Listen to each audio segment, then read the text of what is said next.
राहुल गांधी जी को ध्यान रखना चाहिए कि उनकी सरकार के दौरे हुकूमत में कश्मीर में नियम था कि वाल्मीकि समाज का कोई भी बेटा या बेटी पढ़ लिख कर यहाँ आईपीएस अफसर बनना तो छोड़िए पीएचडी भी कर लेगा तो वो सिर्फ सफाई कर्मचारी बन सकता है। बिहार में ये बताइए 2005 से पहले क्या जिला पंचायतों में शेड्यूल कास्ट को आरक्षण था?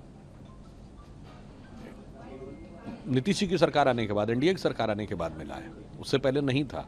उत्तर प्रदेश में समाजवादी पार्टी की सरकार ने शेड्यूल कास्ट के रिजर्वेशन इन प्रमोशन को खत्म कर दिया था और खत्म ही नहीं किया था, रेट्रोस्पेक्टिव, यानी हजारों की संख्या में तो जो दलित समाज के लोग प्रमोटेड थे वो डिमोट हो गए थे।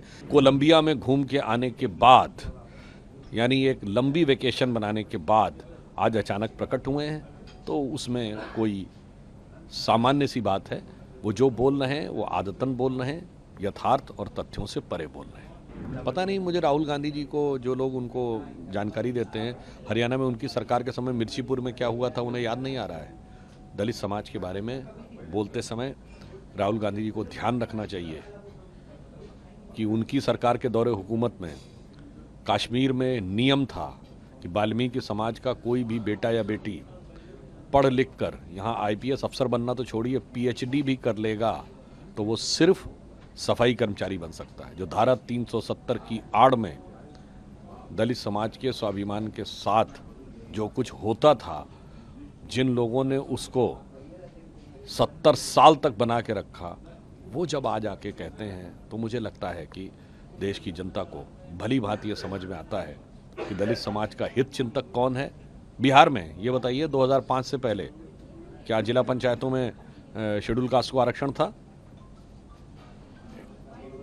नीतीश जी की सरकार आने के बाद, एनडीए की सरकार आने के बाद मिला है, उससे पहले नहीं था।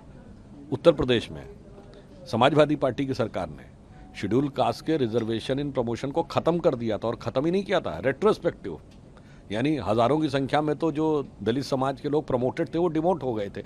इसलिए सबको इस बारे में पता है, कोई बात नहीं। राहुल गांधी जी मलेशिया की, लंकावी की फिजाओं का आनंद लेने के बाद, फिर कोलंबिया में घूम के आने के बाद, यानी एक लंबी वेकेशन बनाने के बाद आज अचानक प्रकट हुए हैं, तो उसमें कोई सामान्य सी बात है। वो जो बोल रहे हैं वो आदतन बोल रहे हैं, यथार्थ और तथ्यों से परे बोल रहे हैं।